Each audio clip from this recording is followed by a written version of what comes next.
नमस्कार, कोकणी वुमनमध्ये आपलं स्वागत आहे। मी आज आपल्याला दाखवणार आहे कुर्ल्याची आमटी।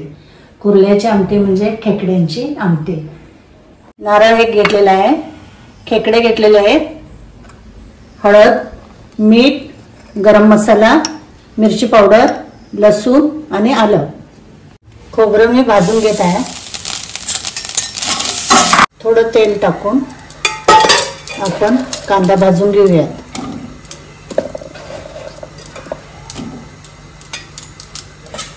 आलं लसूण पण घालत आहे भाजायला। वाटण करून घेऊया।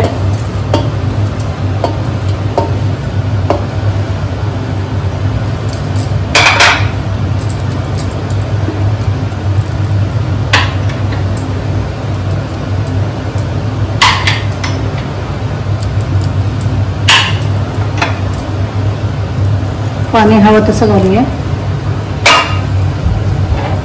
चीज थोडी टाकून घेऊया। वाटणात भाजलेला कांदा घालून घेऊया।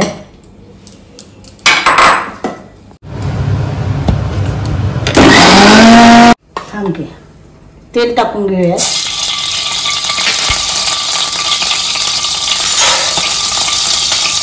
कांदा टाकूया।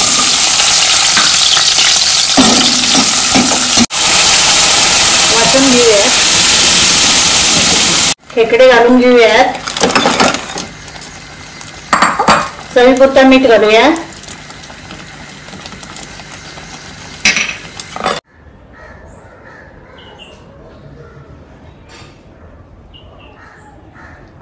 कुर्ल्यांची आमटी आपली तयार आहे। तुम्ही ही रेसिपी नक्की ट्राय करा आणि कोकणी वुमनला फॉलो करा।